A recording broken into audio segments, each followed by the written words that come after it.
Dear colleagues, I'm happy to greet you on behalf of the Modern Education and Research Institute based in Brussels, Belgium. I would like to thank the organizers of this conference, the University of Gaza and the European Institute for Training and Development, for giving me an opportunity to address you on the topic of enhancing academic teaching to be in line with the skills demanded by the market. My name is Ekaterina Tsaranok. I am a co-founder of the Modern Education and Research Institute. We work to help university professors and administration members to modernize education through studying innovative methods and approaches to teaching and learning, and disseminating knowledge through academic exchange programs, scientific conferences, and international cooperation projects. Universities are institutions that have always been global, both in terms of the concept of the universality of knowledge and from the point of view of the movement of students and scholars. The conceptual dimension of higher education has undergone significant modifications since the Middle Ages, the time when the first universities were found, taking form, and approaches that we see today. Approximately a quarter of a century ago, big data turned our life. Thanks to the simultaneous processing of huge amount of information and its instant analysis, the physician and economist Christopher Murray completely turned over generally accepted ideas about the treatment of such diseases as smallpox, malaria, poliomyelitis, giving impetus to quantitative breakthrough in medicine and benefits which we are using today. Higher education is preparing for such a fundamental leap now. The based on everyone suitable to no one approach, as Professor Todd Ross of the Harvard University defined it, becomes an anachronism. For the first time, we have a real opportunity to help each individual student to achieve the best results in studies. Digital culture, which has solidified its place in our daily professional lives, has created a new class of students, so-called non-traditional students, who have never been viewed as prospective students by the educational system because of age, geographical location, economic or social status. For the first time, we have come closer to understanding education in terms of the Declaration of Human Rights as the fundamental right of every person. I would like to repeat, every person, without which the full realization of all other rights is impossible. The dream of the great educator John Dewey to make education not a preparation for life, but life itself, has embodied in the initiative of the European Commission's lifelong learning program, Training Throughout Life. The use of big data, gadgets, virtual reality have radically changed the role of the teacher. This is not a source of knowledge anymore, it is an instructor, facilitator, mentor, leader, innovator. The term personalization of education has not appeared today, but has become the most significant trend of the current and subsequent years. As a rule, by personalization we mean the student's ability to control the learning process. At the center of the modern educational system is no longer a teacher with his knowledge, but a student with his needs. The introduction of innovative teaching methods gave teachers a personal choice to teach according to Mark Twain, who considered the lecture an action when the notes of a teacher pass into the notes of a student without passing the brains of either one, or to teach by Plutarch, who thought that the brain was not a vessel that needs to be filled, but the wood that needs to be ignited. The teacher has received new opportunities for self-realization, new niches, new functions, new professions if you want, the knowledge of pedagogy and teaching methodology in which is the key. Let's give a closer look to those new functions that educators need to embrace if they want to compete on the market and if they want their students to develop competences in line with the skills demanded by the market. We will link those functions to the current trends in education to give a deeper understanding of their nature and prospects. The first trend I'm going to talk about is automation and distant learning. The time that students and teachers spend on the way to school can be used more efficiently. Due to the use of the ICT in formal education, there is no need for teachers to be in the same room with the students during the class. With a well-arranged broadcast, with excellent sound quality and high resolution, nothing from the teacher's story will be lost. Online training and mixed training are gaining momentum today. Take this conference as an example. It does not lose any of its content value despite some panelists being abroad while the conference is actually taking place.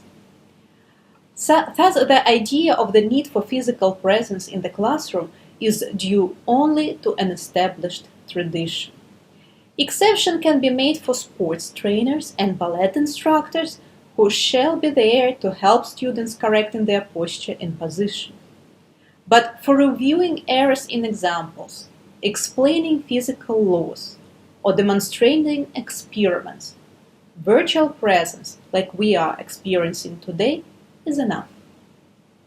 Online courses, digital resources, services and applications, online conferences, webinars, and personal virtual lessons in real time, this is the basis of the virtual education that will evolve and improve.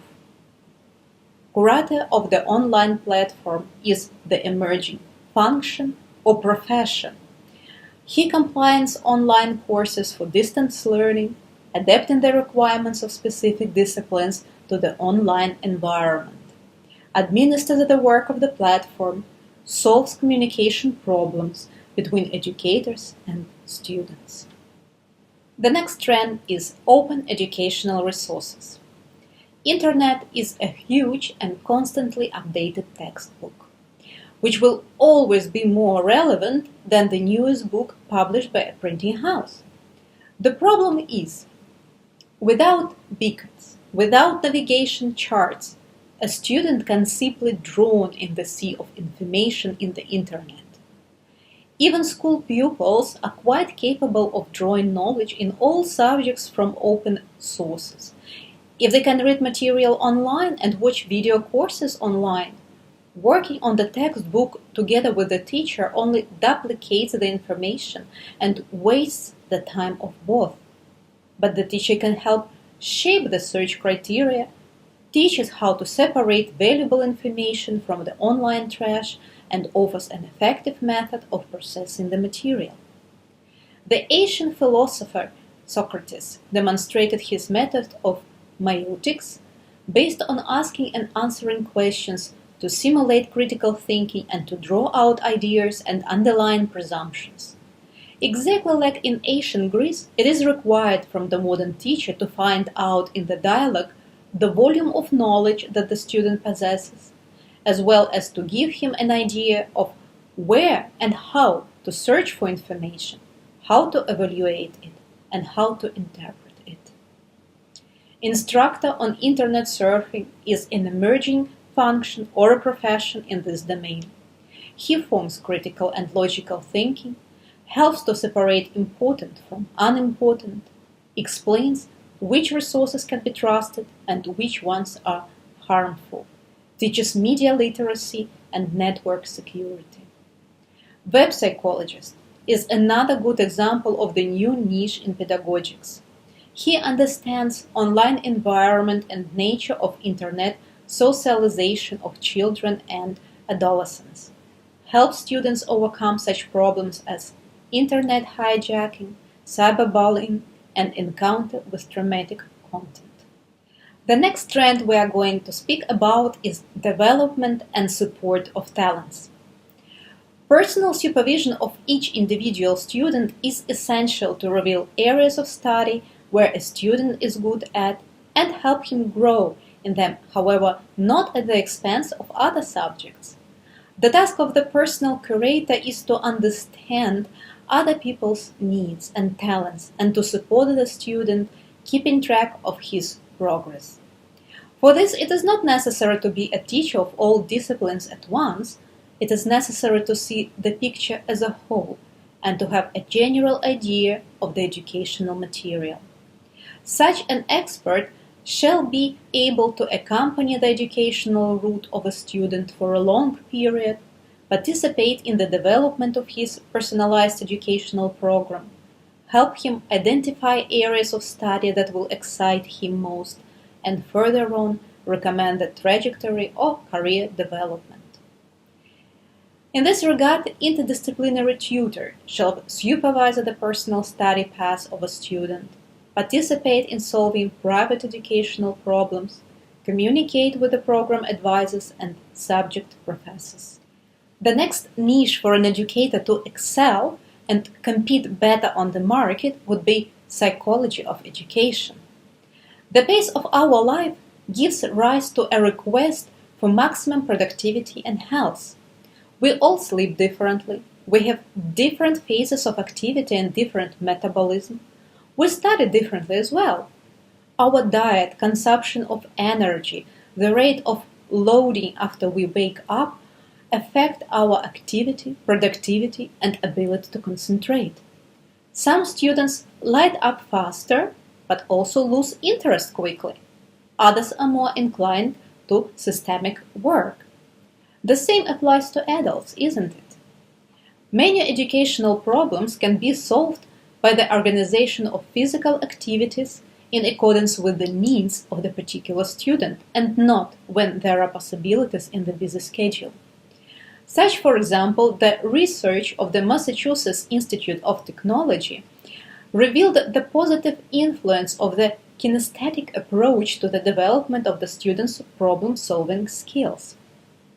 The MIT project SHINE helps students tackle topics such as fractions, geometry, probability, graphics, and algebra through dance instructions. Choreographing algebra helps not only conceptualize the idea of variables, but boosts the student's confidence as well. The classical tradition of education does not take into account the importance of physical and mental health.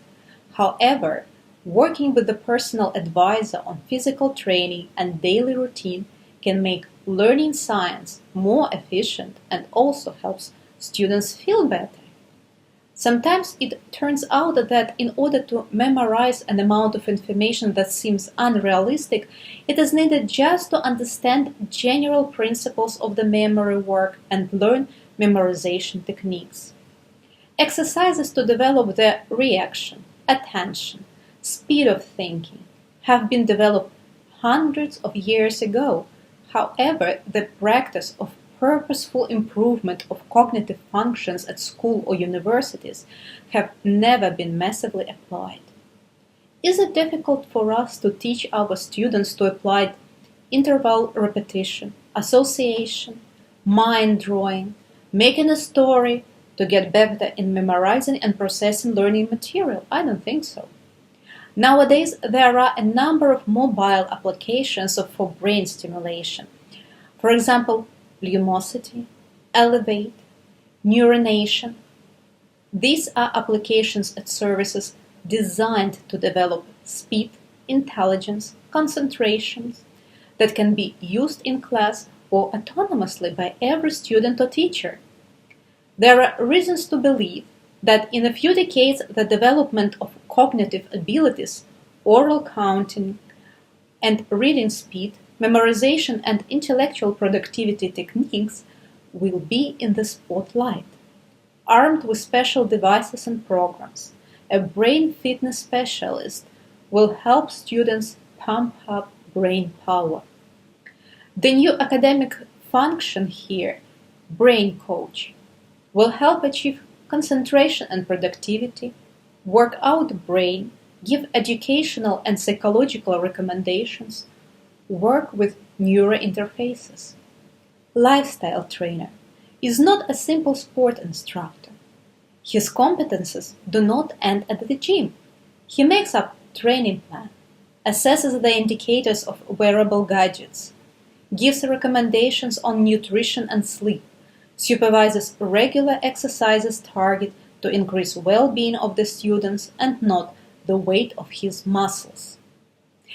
One of the most popular trends in education is gamification. Gaming technologies motivate for learning, bring the spirit of competition, and give the students the ability to master specific skills. Thanks to games, students discover new areas of knowledge with greater interest, as well as get the opportunity to model and experience different situations. Games help to spot professional inclinations and interests of a student. Gamification of formal education allows to create complex structures, develop creativity and cooperative spirit. Social and business games contribute to the ability of search for collective solutions to problems and the development of emotional intelligence. Perhaps sooner or later all textbooks will turn into game environments. However, it is important to remember that games are just a tool of education and not a substitute for education. As for role-playing social games and life quests, it is only the absence of tradition that is hindering educators to use it in their daily teaching practices. This means that someone should be engaged in the development and implementation of educational games, virtual simulators, online game worlds, creation of scenarios for events and cases, setting conditions, guiding students in the game, and giving them advice as a non-playing character. Technician of educational gaming environments is engaged in the development, testing, and implementation of educational games online in augmented and virtual realities. Game playwright is the game script writer, adapts the curriculum to the script and mechanics, turning it into a story with interesting tasks and worthy goals for the players. Let's talk about orientation on practice. The greatest benefits come from knowing when something that we create is being actually used for something. When the only incentive for a student to solve a problem is to get a grade, it is a very weak motivation. However, if the curriculum is constructed so that the solution of a problem is necessary for a specific purpose, it will boost the efficiency of learning. Knowledge is absorbed when it serves a precondition for further action. From this point of view, the focus on practice is a very useful trend. The ability to create original projects and set personal goals will become especially relevant in the future. However, if there is an algorithm able to find and create data, systematize it, and perform other work on its basis, then what is left for an educator? Understanding, creativity, goal setting, ability to create. These are the qualities that protect teachers from machines and will be in demand in the era of automation. In this regard, experts will be in demand who would be able to successfully implement non-commercial or commercial projects where the knowledge of specific study disciplines is used. Emphasis here is on the condition that the study theory supports practice. Project expert in the field of education is the function that creates projects related to the development of specific technical, economic, social, environmental, and other competences of students. Let's summarize. As we see, education will experience a lot of changes in the nearest future, for example, distance. With online courses and webinars, it is easy to learn from teachers from different parts of the country or even the whole world. The personalization of education will change the notion of the age at which certain subjects and topics are learned. The boundaries between schooling, university education, and professional development of a working specialist will disappear. We will learn all our life. Simulation and gamification will sooner or later become the main method of education. Technologies will take their solidified place in the process of giving and getting knowledge. However, they will remain only a tool of the educational process and not a substitute for it. There will be more and more robots and computers around us, which will require educators to acquire more responsibility, creativity, and systematic thinking. Otherwise, they will not be competitive. Now, we know that the world around us educators is changing. We know that there is new technology out there that can help us survive in this rapidly changing educational environment. However, one of the biggest problems that face almost all universities around the world is inertia. What is inertia? According to the Oxford Dictionary, inertia is a tendency to do nothing or to remain unchanged. Inertia we are going to speak about is caused by fear of change, awkward feeling when using technology, and resistance to exit from the comfort zone in the areas of teaching and learning. It should be noted that the problem of inertia in education is present at each level of the education system. All the participants of the educational process, administration of the universities, pedagogical staff, and even students suffer from the same resistance of change. We work with all those three categories and notice that professors are afraid of methods and technologies that they are not trained to use. Students are reluctant to accept new forms of training, for example, group work, because they are afraid of bad grades due to the poor performance of other students. Administrative staff is overloaded with bureaucratic procedures and paperwork, which in a lot of cases have already lost its meaning. The most flexible group to the adoption of change is students. They don't like the relationship of hierarchy. Try to establish partnership relations with your students instead, and they will be happy to try out new fun stuff that you offer. In this regard, I recommend to have a look at the book Start Where You Are, But Not Stay There by Harvard Education Press, where the author Richard Milner gives valuable recommendations to fellow educators, including how to build a relationship with your students. As far as the university administration is concerned, give them a technical solution to their routine paperwork, and they will be at the forefront of change. The category that is more interesting for our research on inertia and ways to overcome it is professors. Here are the factors that contribute most to the inertia of professors in embracing new technology and methods in teaching. Factor number 1. Stability. One of the key reasons why teachers do not change is a stable professional environment. The room where lectures are held remain unchanged for decades. The schedule of classes is almost always the same. The process of preparing and submitting reports on the course is standard. The system of incentives for professors is stable.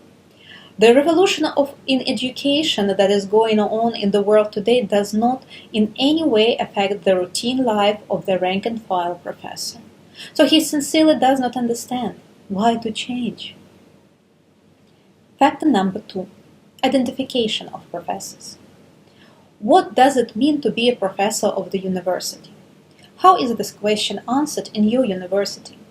For example, in the Russian-speaking universities with which we work most, it is considered that the main task of the professor is to transfer knowledge.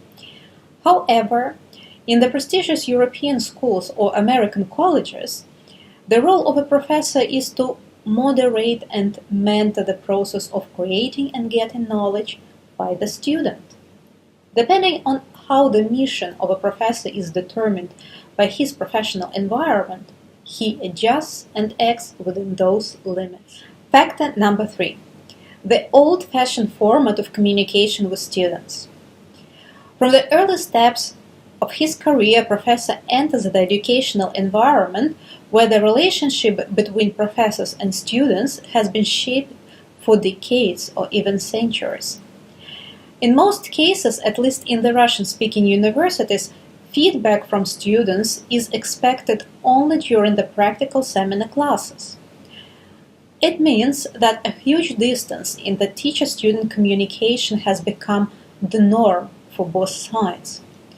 As a result, some professors simply do not notice or do not understand the change that occurs in life of students and put it on the shortcomings of a new generation, saying that the young people cannot concentrate, or they are all the time on Facebook or Snapchat, and so on.